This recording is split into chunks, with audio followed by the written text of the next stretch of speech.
कर भला तो हो भला। जी हाँ दोस्तों, ये कहावत तो हम लोगों ने अक्सर ही सुनी है और प्रमाणित होते हुए भी देखा है अपने लाइफ में कि ये सच है कि अगर आप अपने जीवन में कुछ भला करते हैं तो आपको ये यूनिवर्स कई गुना करके आपको आपका रिटर्न देती है, आपको रिटर्न गिफ्ट के रूप में देती है। आप अच्छा करते हैं अच्छा पाते हैं और बुरा करते हैं तो बुरा भी आप कई गुना मल्टीपल होकर ही लौटता है आपके पास। तो नमस्कार दोस्तों, मैं पूजा सोनी हैप्पीनेस हब से आप सभी का स्वागत करती हूँ और आप लोगों को मैं एक स्टोरी सुनाती हूँ। तो ये स्टोरी है एक ऐसे फ़कीर की जो रोज़ एक घर से रोटी पाता था और वहाँ की जो मालकिन थी उस घर की, जो एक लेडी थी, जो रोज़ ही एक रोटी में घी लगा करके और एक अलमारी में रख दिया करती थी। तो वो साधु आता और रोटी उठाता और बिना कुछ कहे उस लेडीज़ से वापस चला जाता और बस इतना ही मन में बड़बड़ाता हुआ चला जाता था कि तेरा किया, तेरा बुरा किया तेरे पास ही रह जाएगा और तेरा अच्छा किया तुझे कई गुना मिलाकर वापस मिल जाएगा। इतना बोल के वो बड़बड़ाते हुए चला जाता था। तो उसकी इस बात को वो समझ नहीं पाती थी लेडीज़। तो वो रोज़ सोचती कि पता नहीं ये बाबा क्या बड़बड़ाता है, मैं रोज़ इसके लिए रोटी रखती हूँ और ये कभी कोई आशीष नहीं देता, कभी कोई आशीर्वाद नहीं देता, कभी कोई दुआ नहीं देता। एक दिन उसे बहुत गुस्सा आती है उस साधु के ऊपर और उसने कुछ एक प्लान किया कि वो उस रोटी में जो है ज़हर मिला देती है। कहती है कि मैं इससे छुट्टी पा जाऊंगी और उस रोटी में जब ज़हर मिला देती है, वो रोटी बनाकर जैसी रखती है तो उसका अंतर मन उसे झिझकोड़ता है कि ये गलत है और फिर से आती है उस रोटी को गैस पर रख कर के जला देती है।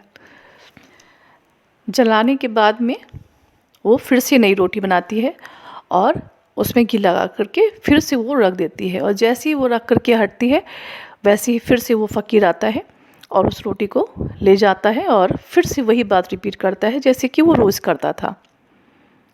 तो वो बहुत दुखी थी, उसको कुछ देर पहले ही पता लगा था कि बहुत दिन से उसका बेटा जो बाहर पढ़ने के लिए गया था तो कुछ खबर नहीं मिल रही थी उसकी, उसको कोई जानकारी नहीं, कुछ नहीं। तो इस बात से वो बहुत डिस्टर्ब थी, बहुत परेशान थी क्योंकि कुछ देर पहले ही उसके पास कुछ ऐसी इन्फॉर्मेशन आई थी जिससे उसको ये पता चल गया था कि उसका बच्चा जहाँ रह रहा था वहाँ पर नहीं है। तो वो इस बात से बहुत ही दुखी थी और चुपचाप अपने घर पर बैठी हुई थी।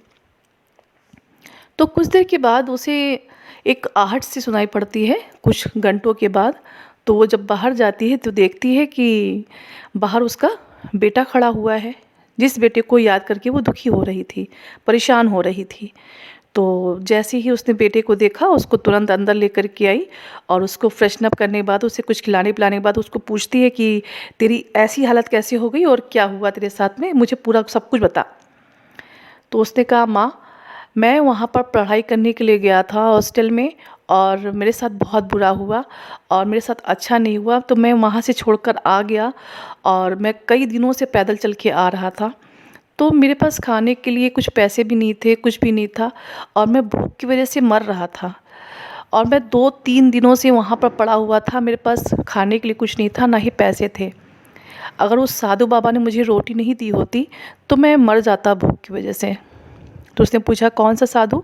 तो उसने उसका जैसे ही डील डॉल बताया तो वो डील डॉल उसी फ़कीर का था जो फ़कीर रोज़ इस घर से रोटी लेकर जाता था।